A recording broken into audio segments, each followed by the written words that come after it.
Good afternoon and welcome to Fire Engineering Hump Day Hangout with this motley crew we got on here today. And we're going to get ready to talk about some company level training. Got a good group of people on here that from Traditions and the International Society Fire Service Instructors. And we're going to jump right into that here shortly. But obviously, we always want to thank Chief Halton and the Clarion Events Group for allowing us to do this and allowing us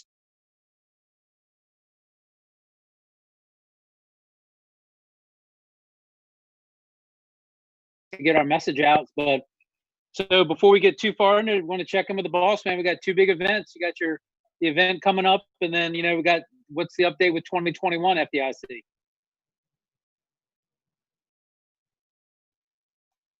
Sorry. You're muted there, boss. There you go. Yeah, I got it. I apologize. Old people. Yeah, I can't believe we're going to entrust the nuclear codes to guys who are older than me. I was just struggling with the TV remote in the other room for about a half hour.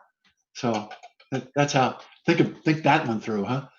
So anyway, yeah, FDIC is on track. Everything looks good. I think we're seeing more and more. I was just recently in Richmond with some friends. I know Kirk just had a bunch of guys down at Water on the Fire and gals. I think things are starting to move back in the right direction. We're seeing, real promising stuff from the CDC and others about, what's going on with the virus. So it makes me feel good that we're starting to get a grip on what's happening and figuring a whole bunch of good stuff out. And, it reminds me about an important adage, and especially when we're talking about company level training drills, which I think training drills should also incorporate. I just bought a really great brand new piece of workout equipment, a commercial total gym. I bought the Encompass, the incredibly overpriced piece of workout equipment, but beautiful. And I think that drills, part of our company officers training, I think in the future, and probably among some of your organizations, you're probably already doing it, is teaching them how to be better physical trainers, right? Teaching men and women how to do exercises more correctly. And there's a lot of great stuff on YouTube and other places for different gym stuff. But as I started working out on my new total gym, I went on YouTube and I was looking at some of the workouts and trying to follow along. I got crushed by the beginner stuff, just crushed. It was like, the guy kept saying, just do as much as you can. And I'm like, yeah, that's true. I'll do as much as I can. But I think when we're talking about company officer drills, we always look at the hose line movement. We look at, opportunities during inspections. We look at, the saving our own. We probably should talk today about, Brian Quinn yesterday, 59 engine. And so in Harlem, and what an incredible, he's now in the stratosphere with Kevin Shea and Mike Dugan and many others who've, perform incredible rope rescues. But physical drills, workout drills, getting guys good training. Dan Kerrigan and his guys do a great job of teaching us how to be better, physical trainers. Because really, if we're going to do something for our people, you can have the greatest mindset about how to affect, a certain drill or technique or task on the fireground. If you physically can't do it due to limitations, that's a bad thing. So probably one of the very first things we should focus on in our, company officer drills is the actual fitness, flexibility, limberness, physical capabilities of our actual men and women we're working with. And to that extent, I used to have it framed because Bruno once said it. Bruno told me years ago, he'd lost some weight suddenly about, maybe 15 years ago. And I say, Chief, I see you dropped some weight. He said, yeah. I said, what happened? He said, I went to the doctor. I said, oh, everything okay? He said, oh, yeah. He said, the doctor looked at me and said, Alan, there's no old fat guys.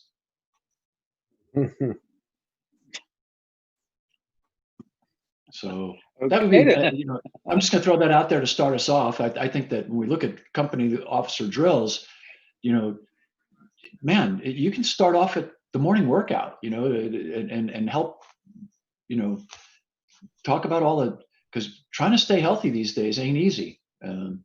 As I munch down on my grilled cheese and green chili sandwich. All right, boss. So we, along with our normal myself, Richard Riley, Chief Shaw from Florida, and Chief Heller. We have some other people on the show that haven't been on as much. Three of them are affiliated with Traditions Training, and Josh has been helping us out with a lot of our Zoom stuff that's going on. He just has a brand new video out on fire engineering homegrown training minutes that came out yesterday. So Josh, just kind of raise your hand and so everybody knows which one of you is Josh.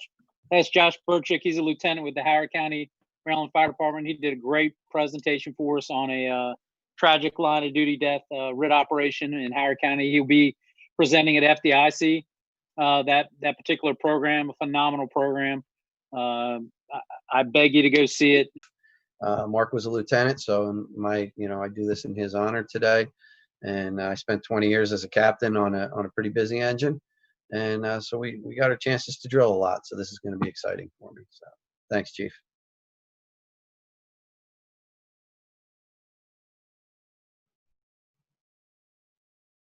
You're muted, Rick. There you go. Got it. Yeah, I'm old. Okay, I got it, Bobby. I got it. So I guess I'm going to try to start off with Josh and kind of lead. Josh brought some pretty good points.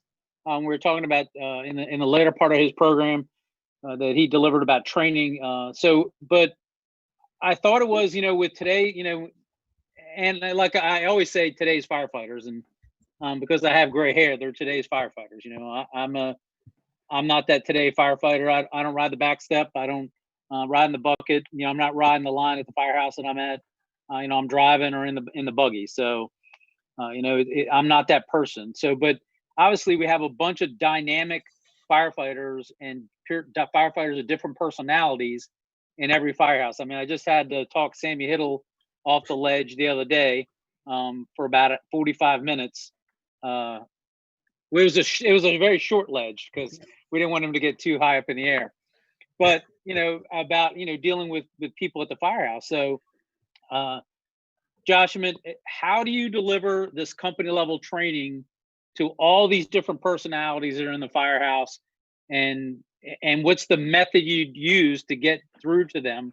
And through to them is probably a bad way to say it, but just to get through to all these different people. And then I'll kind of take it around after Josh leads us off, and everybody can chime in. We got a big group, so I'll try to keep it moving today. So.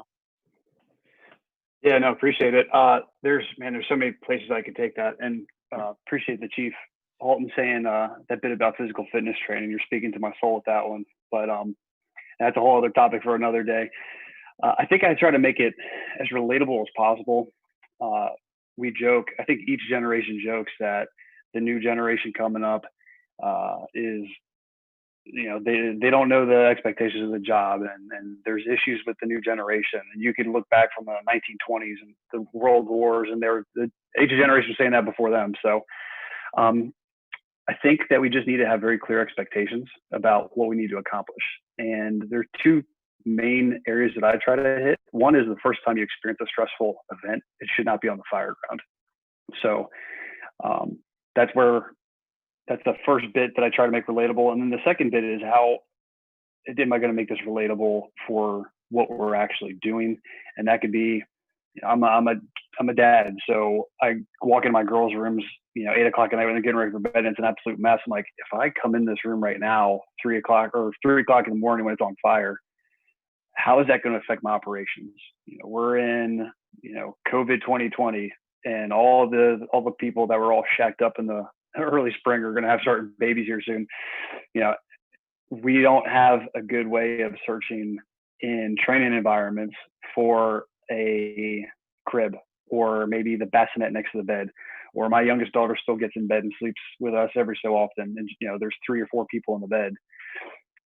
That's not something we can easily replicate in training scenarios, but how can we replicate it as best we can for what we're going to do, whether we're in the firehouse or in a burn prop building, whatever the case may be. But then we can also relate back to NIOSH reports and near misses. And when we go into every single EMS run we do, like, hey, yeah, we're here for a sick person, but how does the layout of this house affect what we do? If I were to ask you right now where you were in this home because you were trapped, what's your location? Give it out right now. So it just, these constant things where we're just always operating in the background. Every single run, we try to take an opportunity to do that. And again, that goes back to experiencing things on the fire ground. It should not be the first time. So we have to build up to that. I hammer the stress inoculation side of things really hard. We just have to work up to that point. Obviously, start with the foundation, start with the fundamentals. If you have 10 minutes, I work on a busy engine, not as busy as Jobtown, but I can, we can 5-10 minutes somewhere. And that might just be pulling lines in the garden apartment. I can't tell you how many people have woken up in the middle of the day. They come out of their garden apartment, they see lines running down the street, and they're like, are we okay? Like, no, we're just taking 10 minutes to train. Just for, God forbid we have to come here, we know what to do. And people are super stoked. The community is like, oh, okay, awesome. So you can find 10 minutes a day. There's no excuses. And we just have to remove as much of that as we can, make it relatable. And the harder you make things over time, you can see the morale build with your team. So yes, you have to revisit the small stuff, but over time, if you can make it a little harder, introduce a little bit more stress, get them a little more sweaty, throw a couple curveballs in there that are realistic, you can see the morale and the team effort really come out.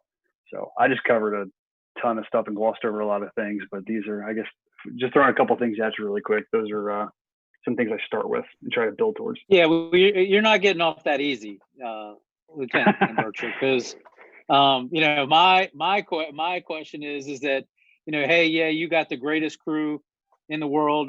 You got all these gung-ho guys riding your engine or your truck with you. But what happens when you don't have that guy that shares the same mindset that you do? That's I think that's a follow-up question for everybody, is that, it's really, if you have all these people that are gung-ho, how do you get the person that's not gung-ho to get with your expectation plan? Yeah, first and foremost, again, I try to make it relatable. I can pull any NIOSH and near miss report saying, listen, if you don't have the skill set for what we're trying to accomplish here, this is what can happen to you. Maybe it's not your fault, but something that somebody else is doing, you could be doing everything right, and somebody else does something that's going to affect the situation, the environment that you're in. So you need to have the skill set to be able to overcome this. And sometimes I've had it on the opposite end of the spectrum where they might be cocky, know-it-all, and they do have the skill set to back it up. But I look at the rest of the team and like, hey, they're not there yet. I know you want to skip all these steps, but we have to reverse engineer this. We have to start simply. And I try to throw in a little bit of humility in there. Listen, I need your help. Yeah, we can skip all these steps, but you can look at everybody else and their eyes are glossing over right now. There's actually a little bit of fear, and we need to manage that. So I need your help with that. Let's start simple. Help me build them up. I need you in that process, because we are a team effort. We're not cops. We're not working in our cars by ourselves. And over time, we can build and we can get to the point to where you are right now, and then you can take it and run with it. So it's very individualized, how I need to approach that person. And there are plenty of things I can learn from other people. It's happened where I come into a training environment and I'm thinking, hey, listen, we're going to do these skills. We're going to metro change out, for example. And with our new BA that we're using through MSA, I totally missed total workaround that takes a lot of stress out of doing a metro change out. And one of the firefighters was like, hey, let's do this. Have we thought about this? Have we considered this? Totally blow the whole training out of the water. And like, hey, you just found something that I wasn't even considering, wasn't even on my radar. So take it and run with it. That was fantastic. So prop them up as much as you can, have very clear expectations. And again, rope them back to everything that we're doing here is experience-based. So at a certain point, at the end of the day, if you're not going to hold your end of the bargain up, you toe the line with me for the next hour, and then we'll find another firehouse for you to work out, I guess. Well, look, I've had a very challenging training environment with Scott Kraut. It was very challenging training, Scott. So now Scott's the big captain. So Scott, as in the Hollywood Squares, I'm going down here to you to comment on these two things. That one, how are we delivering training today to the younger firefighters, and then What about the people that are all on the same page as you? How do you train them? Well, I'll start off. Josh and I think, are on the same page, even though we haven't physically met each other. We've talked. Yeah, the first thing is, it's unfortunate, but typically that person that's not on the same page with you in your training environment is the 10 to 18 year guy or girl, who's got it all figured out. And yeah, my first course of action is can we? Sorry, technology. Somebody tried to call me. We gotta walk crawl before we walk, etc. So the one easy thing is to make these training snippets, so that it's not maxing out depending on your rank structure, your senior firefighter or your master technician or technician, that they're not, oh, here comes another 4-hour drill, or we're going to beat this thing all day long in the 100-degree weather or whatever. And so I think once they realize that all you want to do is task oriented, because as Josh alluded to, those tasks, that running the line in the parking lot's great. And then you're running around 6 cars at the garden department, and then you make a 500 out of a 300. That's that stress, that's that building upon the foundation. Because if we don't have a foundation, and we go off of I've said this before, a percentage correct world where, somebody has 2 hours to complete a task. Well, 75%, 80% is a pass. Well, that's not how our environment works. You have 60 seconds at 3:00 in the morning to pull this off. And so if we never built the foundation, they're just stacking on a diluted task, one on top of the other, until it's just a mess at 3:00 in the morning. So I think it's important, to shorten. My battalion chief totally disagrees with me on this, but I think just short training short training sets and multiple tasks, depending on how many hours a month you work, it doesn't take long, and the fifth time you're doing, X task, and it is, adding 100 feet to the, 300 and stretching through the garden apartments and this and that and the other. By that time, they get it, and then you move on to the next task. The forcible entry. We don't go right into breaking doors down. We talk about the bar and its history and its weight, its length. Why 2 inches here means something, and 4 inches and 5 inches here means something. And then we build on that foundation. That, okay, all right, now we'll introduce the door. Now we'll introduce the door with gloves and full gear. Now we'll black you out. Now we'll go down some stairs and do it, and we'll tighten up the hallway. And I don't think that, maybe I'm just been lucky. I haven't had that 10 to 18 year person that's just a giant pain in the rear. Yeah, they take a little prodding, but I haven't had anybody flat out say no. And Josh hit on it too. If you can relate it, which we can almost relate anything. Ricky, when we did that stuff down there in Huntington that year, and everybody's like, oh, we should have real fires. And it's like, no, I don't think you want to see that just yet. Let's start small. because we're not as good as we think we are, maybe, and so those small tasks become larger and more fast paced. And we ultimately want to achieve mastery, which are accurate, fluency, which is speed and accuracy, I think is the goal for all of us. I hope that answered your question. And then ultimately I get them off the shift, train them till they want to leave. Okay, so you and Josh are on the same page with that one then? Oh, yeah. So look, we'll finish up that Baltimore, Washington region. We'll finish up that Baltimore, Washington region, and head to Florida and to Chief Heller and go around the table here. So Roger, you've been the acting officer, at one of the busiest engines in Baltimore City, and obviously, that's a big department, and not everybody is on the same page every day, but obviously they certainly get indoctrinated to the world of fire there in Baltimore City. So how do you get everybody on the Baltimore City Engine 8 way? That's definitely a tough one. Far between everybody's going to be on the same page or wavelength across the whole place. But like Josh and Scott, I'll echo a lot of the same things. Just taking the guys that you feel have it, or they feel they have the skill set and everything and the time, the tenure, and using them, getting them to help. Whether it be, hey, I really need help bringing these guys up or whatnot. We get a detail person for the day, or at the beginning of the shift, lay out the expectations and go, hey, things might be a little bit different or they might be the same, but this is what you're expected to do, what we're expecting for the day. When we're going through training is chunk it down to small portions, have it make sense, make it relevant. It's really all the same stuff. And it's just not knowing who you're going to get for the day. It could be somebody that's from the next engine over that we run together all the time and have a great working relationship, or it could be somebody from the complete opposite side of town that has a month on the job we've never seen or whatnot. So it's just try to sit there and make it the most basic stuff that we can get out there, where what we need them to do for the day, and make sure they have an understanding of that. All right. Well, Chief Shaw, you mentioned when we were talking during the pre-show, you're just doing a drill in Sauls and full PPE, and in Florida of all places. But so I mean, the same question goes to you. I mean, how do we get through to that younger generation, and how do we deal with the people that that don't necessarily feel that they have to train as a company officer, I guess? Absolutely.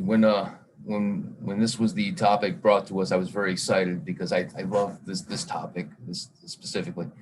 And I'll give you two examples, one from when I was a company officer and one now from a different perspective. So back when I was in the streets at my firehouse at 46, I was there for 3 years before going to training. And from day one, the communication was clear. I go, guys, we will train every day. I promise you I won't waste your time. I'll make it relevant, and this will be something that brings us together. And that's what we did from day one. It was just expectation. And some days it was great, and some days they hated me.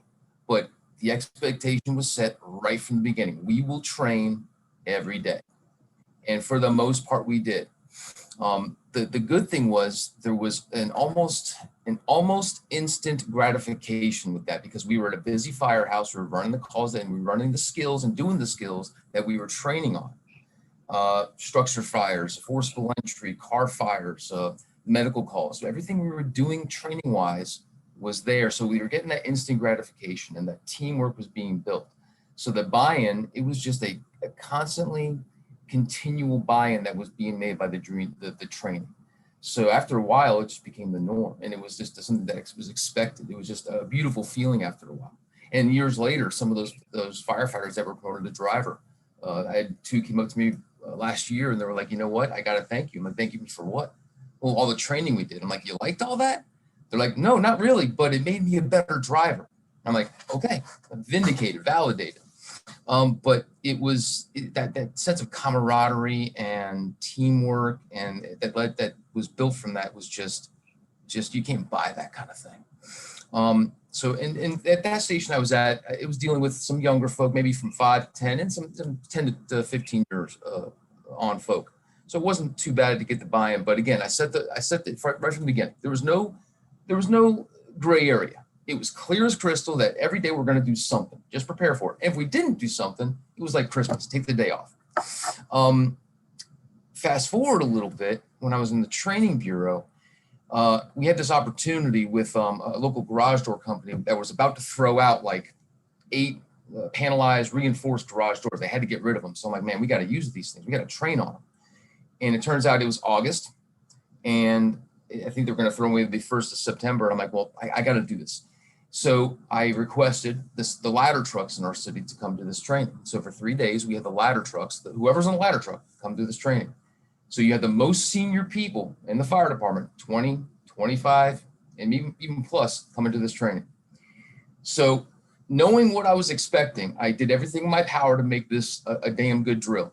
So even before they got there, I prepped the officers. Hey, listen, we're going to be doing some drilling next shift. I got you guys on the schedule. Let me tell you why we're doing this. Let me tell you what's expected. Let me prep you. Let me send you the little video clips, some tools we're going to be covering so you're prepared.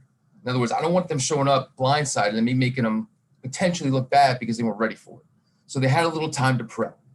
Day of, you can imagine day of in the morning when they walked in, some of the looks I got. It's August in Florida, and I'm asking the most senior members in our fire department to get in full gear on air with a saw and cutting a bunch of things. You can imagine the great looks I got. But right from the beginning, we got right into it. I didn't want to waste their time. And I told them, listen, I'm not here to waste your time. We have this opportunity. I love that you're here. You have come with a ton of experience, and we're going to harness that today. Got right into it, went over some tools, equipment, refreshed everybody, got out there full gear, chopped up a bunch of doors, made it relevant to them. You know, it's not just a garage door. Look at the back of it. Look at where you're cutting. Look at the construction that differs from our area from the rest of the country. Made it relevant, significantly relevant. And at the end, like every other class that we know, by midstream on, they're teaching the course. They're offering their experiences. They're telling stories about what they did on this fire or that high rise or this scenario and so on and so forth. And by the end of the class, everybody's smiling. They're taking pictures. We're updating Facebook and Instagram. It was one of the best classes I've ever did, with the most senior members in our department sweating their rear ends off and having a good time. But that relevancy, that respect for their experience, that no BS, that no Bravo Sierra, just getting right into it, made it relevant for them. So there's just two examples, but I go back to kind of something I said before, and we think we all know this, that those company level drills where the company officers are taking a lead or a significant part of it, they have that massive influence right there. And if you combine that influence with training, the angle, the path, the platform of training, that's a powerful, powerful influence right there.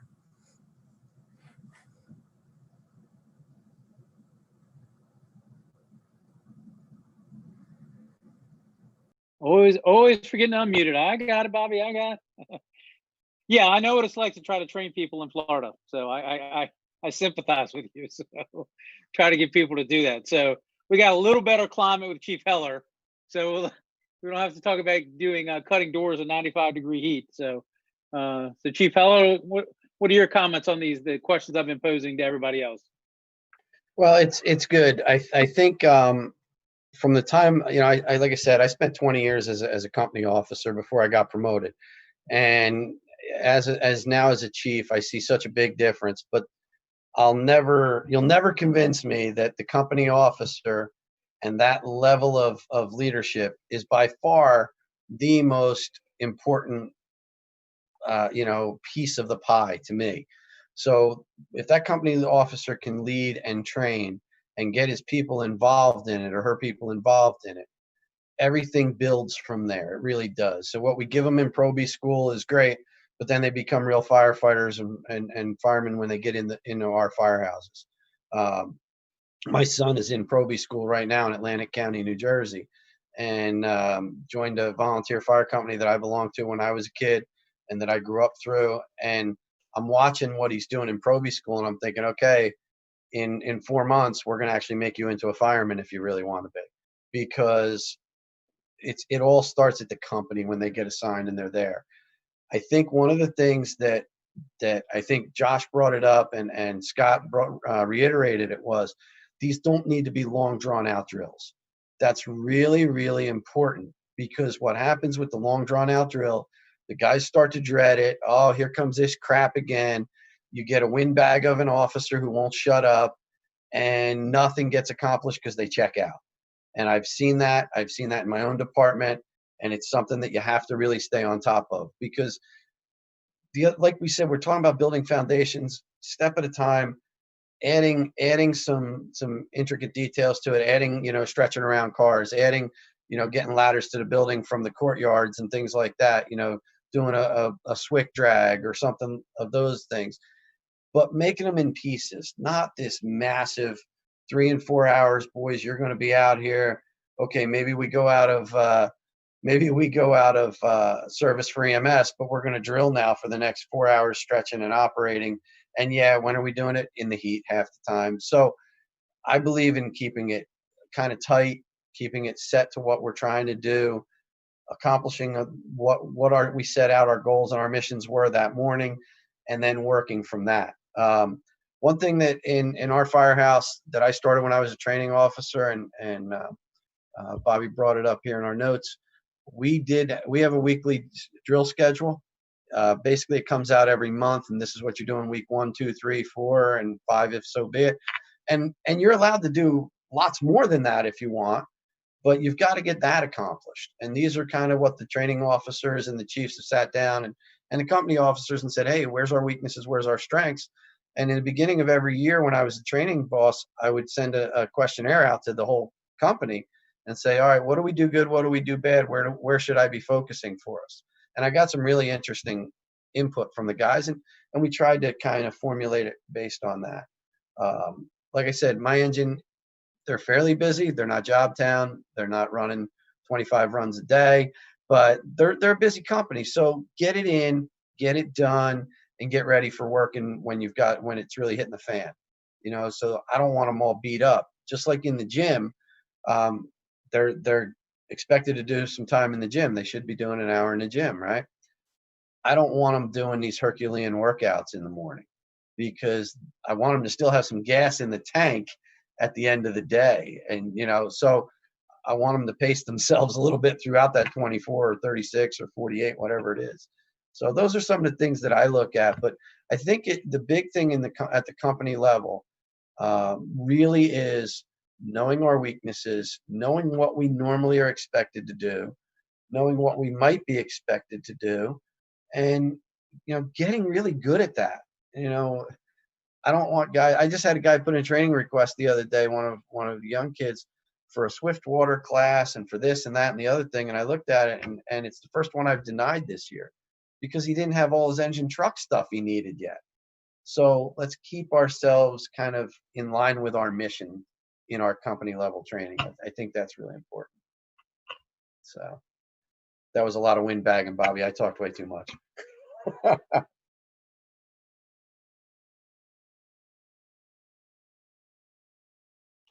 I just had a couple snippets. I'm sorry, Bobby. Go ahead, sir. I kind of wish we could share the chat with everybody, because some of the jokes in the chat are freaking hysterical. But yeah, we got to keep dumb things off the screen, Bob. So I did ask the group. I'd like everybody to kind of comment. Most organizations put out, like Aaron's does, a monthly drill program, and I think to Josh's point and Scott's point, they kind of build. Like week 1, you do some basic task. Week 2 kind of incorporates that, and then another, and then another. Because all of our tactics are basically a compilation of tasks that produce a tactic that blend into a strategy. And one of the books I always used, oddly enough, for over 20 years, this came out in '95. It's just a 52-week drill book that a fellow named Chatterton put out, Howard Chatterton put out in '95. It's a great old book, and it's still relevant today. But we're doing even better. And I think to Scott's point, one of the things we're developing right now, which we'll be unveiling pretty soon, and we're going to be involving all of you guys in it, is we're doing drills in micro-learning, which is exactly what we're talking about. So in other words, we're taking very, very small, 3 to 5 minute, even smaller sometimes, pieces of learning and getting that across, because those foundations is what you want to have, those mental models, that muscle memory, that ability to glove up, put your gear on, put the shoulder fold on while you're talking to somebody without having to think about what you're doing, dressing a hydrant, while you're trying to do 3 other things, because that's what the fire ground is like. It's when you get to the fire ground, and please watch Josh's video that we put up today. I did retweet it, and it actually has gotten quite a few people liked it. So hopefully folks are watching it. Sometimes I wonder if people just say they retweeted it and they don't really watch that. I'm like, don't. I'm always amazed when somebody retweets something, and then I read it and I'm like, why would anybody retweet this? But anyway, so right there's Ricky I'm retweeting checking to right make now. sure you retweeted it, Bobby. That's what I'm doing. I did. I swear to God, I did. Yeah, and I put it on, and I think I put it on Facebook as well, on my public figure page. So it's really well done. Thank you for doing that, Josh. It's really, really well done. But to the point of drills and the construction of drills, I think that you guys have so many great tools at your disposal now, because we can use those video formats like YouTube, like I was talking about using the Total Gym. Years ago, you'd have to get the book and look at the drill or read the description and try to figure out what the hell's a lateral meniscus super fungal, muscle. Who the heck knows? But when you see the person, doing it on the video, oh, okay, I can do that, and you know, your lateral obliques are like, I'm never going to have any. But the point being, you know, incorporating some of that technology, I think is wonderful. So I kind of like to see what everybody thinks about, you know, getting some direction from the organization, because I think the training chiefs, and Steve just stepped down as training chief down at his organization to take over the EMS chief's job, right? Steve, did I get that right? So Sir. I think the training chiefs always have a pretty good handle on, you know, where we are at, because most good training chiefs show up at a job and see something and think, oh, okay, there's next month's drill. You know what I mean? And it's not to demean anybody or abuse anybody, but we forget, you know, we forget as we go through stuff how important those, you know, basic fundamental things are. One of the things I screwed up on early on as a training officer was, where do we, you know, bunker up? And some of my guys got caught at a doorway. Somebody opened the door. Fire smacked them in the face, and a couple of my people got, you know, some burns.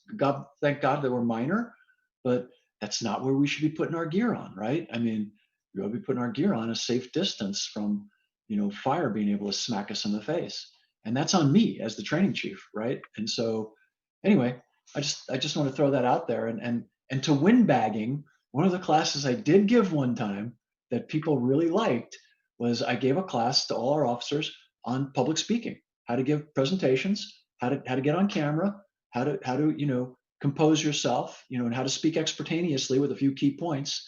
There's a great story about Churchill. One time arrives at a speaking lecture, and he's got a cabbie taking him, and the guy says, Churchill's in the back, you know, furiously writing something, and he says, well, we're here, Governor. And he says, would you mind going around the block one more time so I can finish my expertaneous notes? You know, like he was going to look like he was speaking off the cuff, but never ever speak off the cuff. Not you know, not in a formal setting. Don't ever make that mistake that you're just going to wing it. Not when it matters. So windbags can serve a purpose.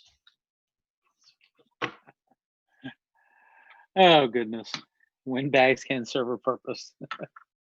I have to get that one stitched behind your head for next week, next month. So look, I kind of wrote down just a couple notes. I just wanted to give some of the brief stuff, especially when Scott was talking. I think Scott and I kind of started many years ago about that brief. You know, we did the minute drills, busy firehouse or slow firehouse, keeping somebody's attention span.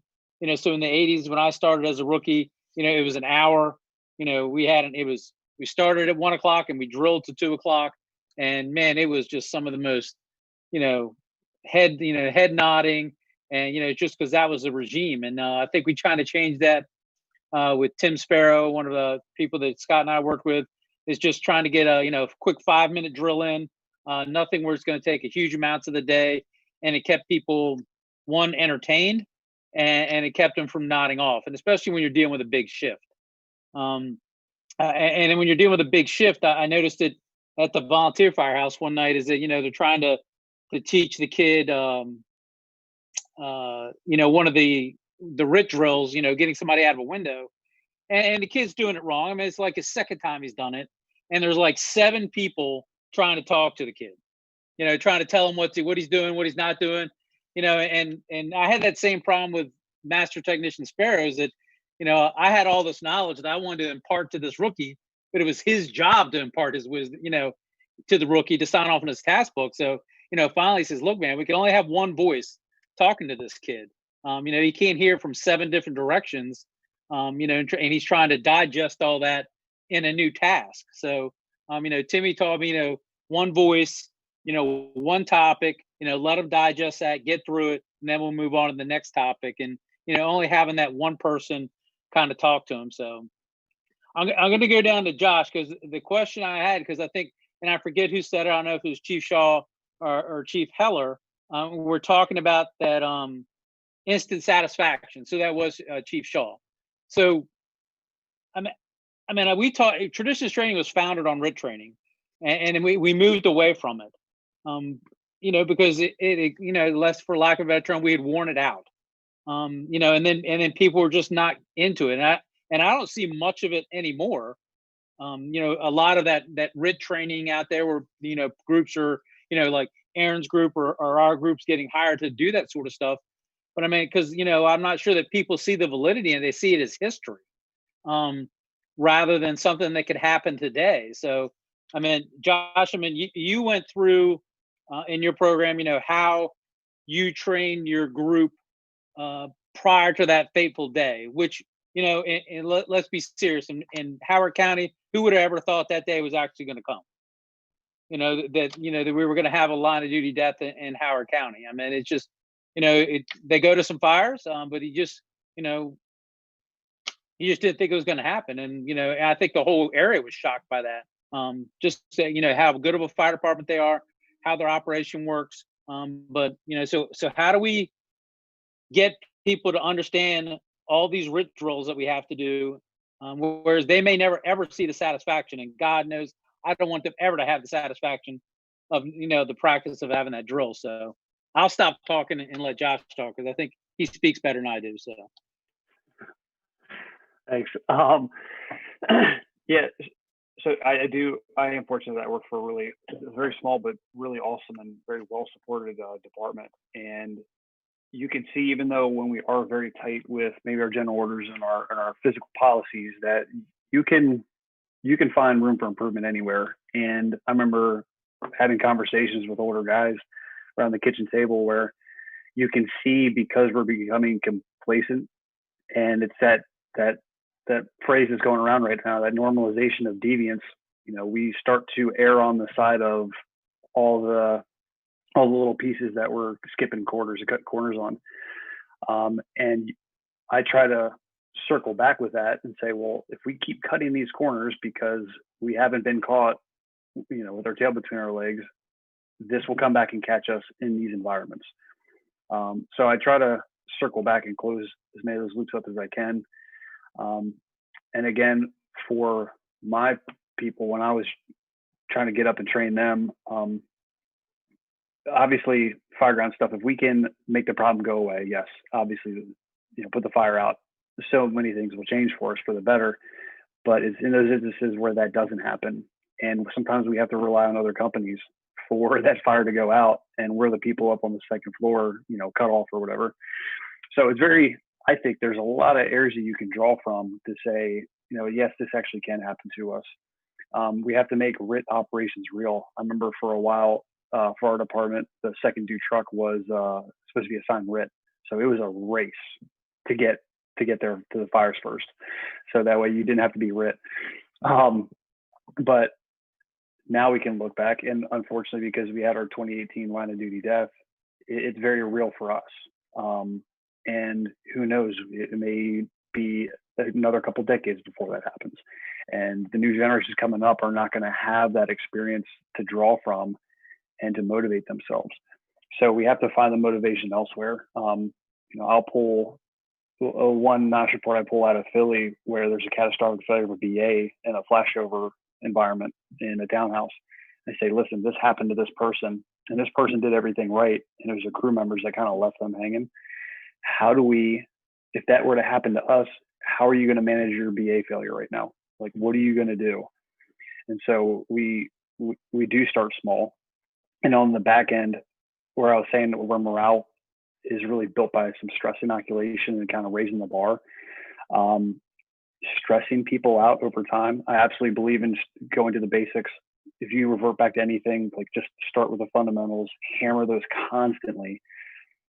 But there are certain periods where I'm going to stress you out. I'm going to do it on purpose, and I want you to experience a little bit of failure, because it's going to happen in real life. So let's manage it now. And it's amazing going through like an entanglement prop, and you'll see people thrash around and they freak out, and you can be that calming voice. It's like, all right, hold on.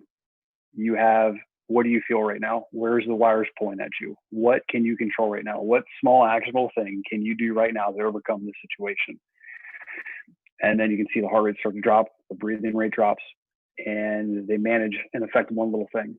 And then that will get more confidence. And then they'll start moving on to the next piece, and then the next piece. And then they get themselves out of this entanglement scenario when they're in full gear and they're sweaty and their heart rate's up and they're blacked out face piece.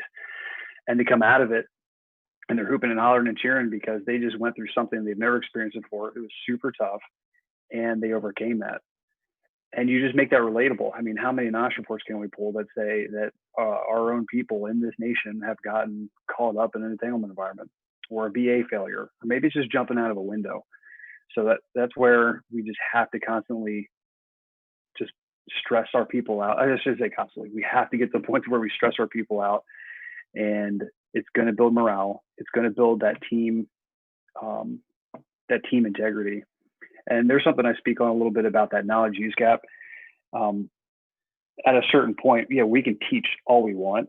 And then once we actually get to the hands-on piece, I can talk to people, but once we get to that hands-on piece, there's going to be that little piece in the middle where people are going to struggle because they're putting all the spoken word now to actual tactile skills.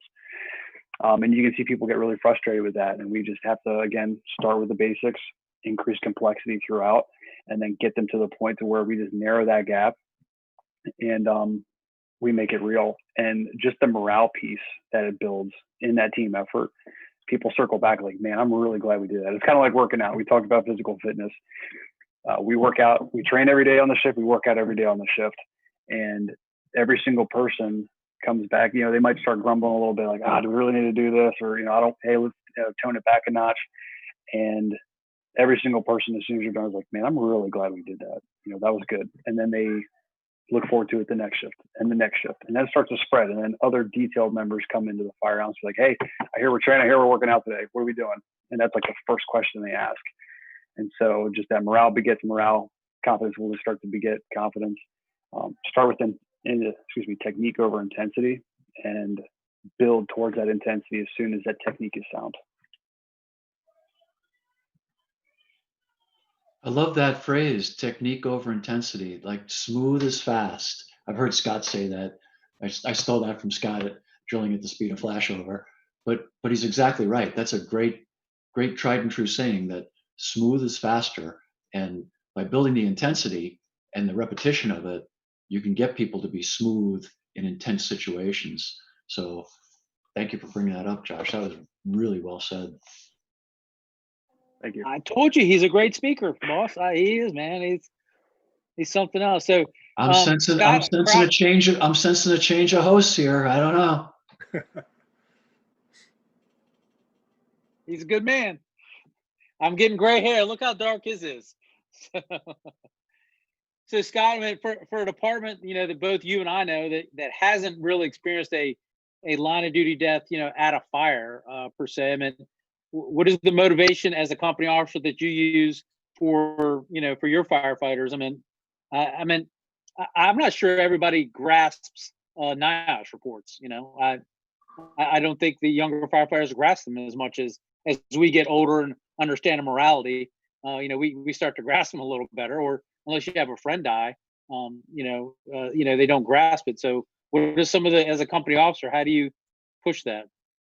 Well, you know, while we haven't had a line of duty, and Chief Alton, by the way, I think I stole that from Daniel Kahn with the Thinking Fast and Slow, which I got from you. So we'll go first circle with that one.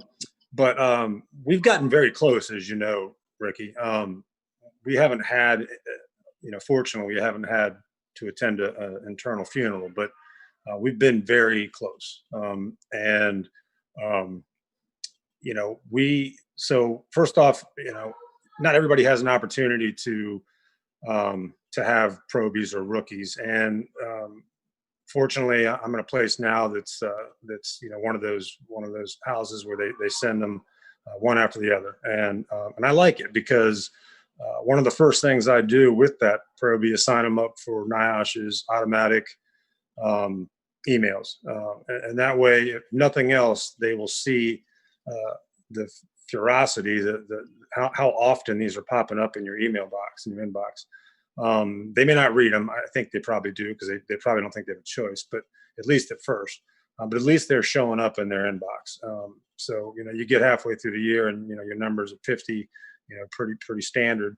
And, I think that's important. And as a company officer, it's my job to read those NIOSH reports to my guys and girls, and not word for word.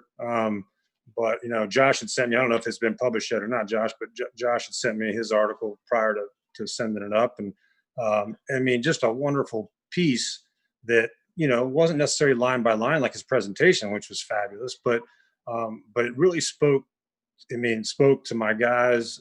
And I didn't give it away, Josh. I put down some bullet points, but, I want to say it was the last 3 or 4 bullets, Josh, that you mentioned. Crew integrity, the fact that you guys work together, not only work together, but you have lunch together, you bowl together, whatever it is you do off duty. And I think that's crucial. Your families know each other. That makes it real, whether it's happened or not. It makes it real when you sit down and say, here's why we're going to train, because you don't want to see so-and-so's, children grow up without Bob,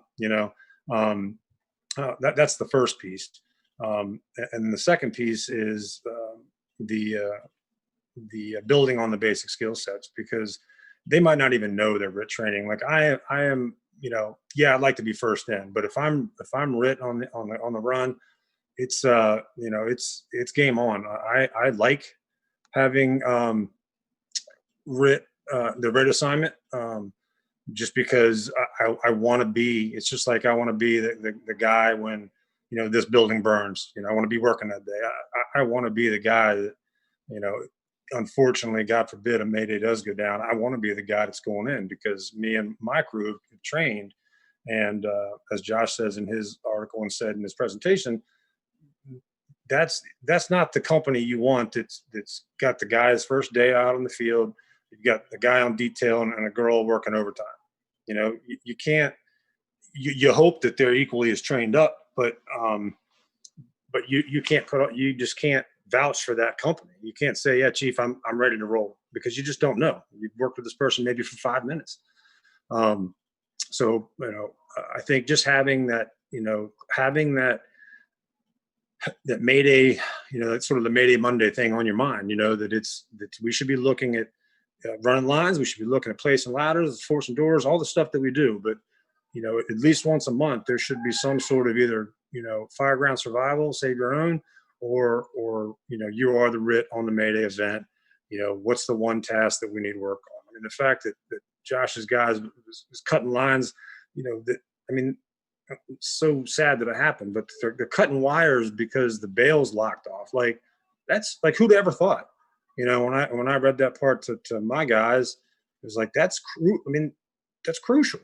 Like, have we practiced that? No, we haven't. All right, today's the day. So, we're always doing the old, swim technique and cutting the cables and pushing the cables up with your tool. But I never thought about what's going to happen when the bale's wrapped up by wires and we can't open the damn bale. That's huge. So, I think the motivation's in the stories. And yeah, we've been very fortunate, but we've also been very lucky. So that's what I got, Rick. All right, Scott. Chief, we're running a little short on time. We might run a little over. Hopefully, Tammy doesn't cut us off. But wanted to follow with Chief Shaw along the same topic. I'll let you get right to it, and I'll stop talking. So I'll try to be pretty brief, but I wanted to kind of sum up something that was just talked about from Scott and from Josh in reference to experiencing failure. In other words, pushing them, giving that stress. I think that an important part of that is giving permission to the crew to fail. In other words, listen, we're going to stress you, and it's okay to fail. Fail here, fail fast, learn from it, and then we'll keep moving on. So I love that idea of the stress inoculation and pushing and pushing and pushing. But every so often, we'd see people just not complete a drill or not complete the task and get so frustrated and so embarrassed because they didn't know that it was okay to fail in training. We want you to fail. Fail here. It's fine. Get it out of your system so you don't fail out there in the real world. So I'm so glad you guys brought that up. In reference to like something that should be done monthly, I was thinking about this, and as a company officer, former company officer, I think that what made the most sense to me, what had the best impact, is one, doing something at least once a month that was in full gear, as real as possible. So they're feeling all that stress, feeling as real as possible, what it's going to be like on scene, whatever you're doing. Train together as a group, no matter if it's you, a rescue truck, an ambulance, whatever your team is, they're all training. It's not just the engine. It's not just the ladder. It's not just this EMS call that just the rescue is going to do. No, you're training together. You inspire that teamwork, that camaraderie. You train together. And third, yeah, again, give them permission to fail. It's okay to mess up in training, to perfect your craft. Get better now, so when you're out there in the field, you're that much more professional and you're safer. And like you said before, you're protecting your own that way. So those are the last things that I thought of at the end of here. But this great conversation. I'm so glad that so many of these things were brought up. Good conversation today. Thanks, Chief Shaw. Chief Heller. Yeah, this has been a great conversation and really important one. I liked what Scott brought up about giving the probies, the email they're getting their NIOSH reports and hopefully they're reading them. As probies, they probably are reading them, like you said. One of the local academies here, part of their Fire One program in probie school is they have to study a line of duty death, write a paper on it, and do a presentation to the class on it. And I really like that. I think that's a cool part of their curriculum that brings the reality of our job to, this isn't a t-shirt, this isn't a belt buckle, this is truly the fire department, and good and bad things are going to happen and we need to be prepared for them. So those conversations in the firehouse are really important. The other thing I would take out of this is simply the senior man. We've had we've done entire programs on the senior man, but the importance of sitting down at the kitchen table and doing just a tailboard talk or whatever you want to call it, and drill that way as well. That's how you get some more buy-in from some of your saltier senior guys who aren't big on doing drills. I've found that. I've had a few of them in my firehouse over the years, and I'd say, hey Dave, I want you to go over this. I remember this call we had. I remember you handling it this way. Can you explain it to these guys, because they've never experienced it yet, and when they do, I want them to learn from the guy who did it. And it was immediately, oh yeah, Cap, that's a great idea, or he'd grumble a little bit and go, yeah, whatever. And then 5 minutes into it, you see that he's lit up and he's really boisterous about it. And he's got his hands flailing, and these younger guys are sitting there going, holy shit, this guy really lived it. He knows it. And maybe I should pay attention to it. So even the little stuff like that may not show up on the drill schedule is just another form. And for Josh to have gone through what he went through and what I'm anxious to read about it. Other than just I've heard some snippets, but I'm really interested to read about it, because you're right, Rick. For a while there, Grit was the thing. It was cool. It was something. And I remember I took Butchie Cobb's class when I was young, and that's what introduced me to it and said, this is really important stuff. And the whole thing was, all the guys, I don't want to be assigned Grit. I don't want to be that guy. Well, I like Scott's attitude. I want to be that guy because I want to be that insurance policy. And I'm a proactive RIT, so I'm still going to do some work. I'm not just going to stand there like a lawn shepherd. So, there's a lot involved to it. And I think this is a great start to the conversation. We could talk for hours and hours, and that's why people should go to FDIC, right, Chief? Thanks, guys.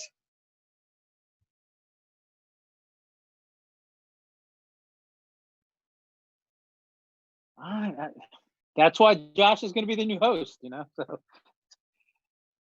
Chief Bobby, do you want to say anything before we close out? We're getting pretty close here. Yeah, just a wonderful conversation. I love the things that were brought up about repetition and fundamentals. I think that please, if you're at FDIC this year, don't miss Josh's class. Don't miss Scott and Aaron's hands-on. Don't miss Steve's class. Don't miss Ricky's class. All of those classes are basically fundamentals. They're basically the building blocks that you're going to need. And if you're watching this today and you want to talk further with Josh or Scott or Aaron or Steve or Ricky, reach out to us at Fire Engineering. We'll be happy to connect you with these gentlemen. Aaron has a great training company that goes out and they do incredible training all around the world, literally. Ricky's got a great training company and they travel and train all around the world. And oftentimes they do stuff together. So, don't hesitate to reach out to these folks. They're in the trenches doing this every day. And that's really, you're right, Aaron. That's what FDIC is about. It's about basic fundamental skills, knowledge and abilities, KSAs, if you will, that every firefighter needs to embrace. And when I say every firefighter, obviously there's classes that are more in tune to that, 2 to 5 year person. And there's some that they're tuned to the 5 to 11 year person. And then there's some that are tuned to the, maybe 8 to 15 year person. And then maybe the 10 to 30 year person. But that's about more topical than it is anything else, right? Like if a management class, obviously on finance and budgeting, might not be as relevant to a line firefighter at that point in their career. It may well be, but that's just the nuance. But no matter what you're studying, even if it is finance and budgeting, there's certain basic fundamentals you have to master in order to be the captain of that ship. And so, irrespective of the task, to Josh's point, it's the fundamentals that are going to get you through it. And to Scott's point, it's building incrementally to where you have a tempo that you can adjust to relatively quickly, and that increases your survivability and your entire crew's survivability. So, and a quick shout out, obviously, Tony Carroll, Mayday Monday. That's a great thing to look at every Monday. And if you're coming in on a Wednesday, and you should pull that up first. It's up on our site every week, and that should be one of the first things you do in brief. Just that it takes you 3 or 5 minutes. You go through it, and boom. And the only final point, if you'd allow me to windbag for just 1 second, with the NIOSH reports, they are fine. They're very well done. And NIOSH people are my friends. They do a great job. But I like to flip them around.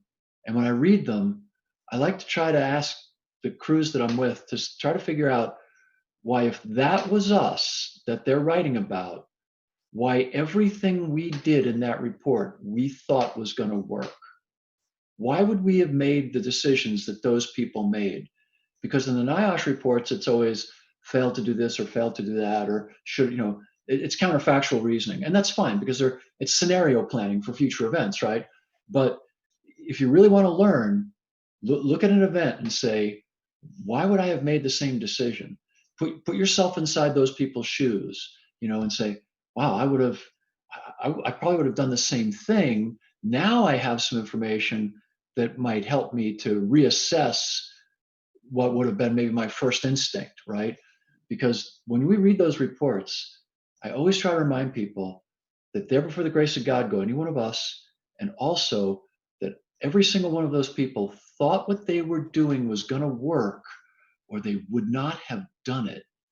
And so we have to be careful about ascribing motive to people because what they tried to do wasn't successful. Oftentimes things happen that were invisible to them, although now to us they're so apparent because we know the ending, right? But at the time they may not, for whatever reason, and it's really tough to do. It's that hindsight bias. It's trying to remove, the ending, right? So it's trying to remove that and experience what they were experiencing, because it's never as black and white as it is in the next day, right? Like I can give you the lottery was yesterday here in Oklahoma. I can give you every single one of yesterday's lottery's numbers. Sunday was a different story. So anyway, thank you so much, and I look forward to hearing. I obviously I have read Josh's thing, so I get to sneak behind the scenes from time to time. So and it is compelling, and you are right, Ricky, in your praise of Josh, and he is a wonderful speaker. His video is marvelous, and Scott, Aaron, Stephen, all of you guys take these guys' classes anywhere they are. Make an effort, get there. And God bless you, and thank you for what you do for everybody. Thank you, and God bless. Thank you, Chief, and family. Just wanted to kind of wrap it up. I know we ran a little long. I think everybody's kind of passionate about the topic today, and hopefully maybe we'll get some different faces on next month, and maybe we'll keep this up. It seems like this seems to be everybody's passion, and especially with having these company officers and training chiefs on here. I think that's critical. I'm not that guy anymore. These are the guys that are doing that each and every day, and they need to be heard and by the company officers and the firefighters that are coming up. So hey, look, so I mean, if we're at FDIC, look, Monday or Tuesday, go get your brains beat out by Scott Kraut, because that scared me, and I thought I was a good firefighter, what Scott was doing. So I don't want to go take the class. I'm really afraid of the failure that I would have. And look, if my class is the same time as Josh Burchick's, go see Josh's. Believe me, it changed the the way I think about a lot of things on the fire ground, and I got a lot of gray hair.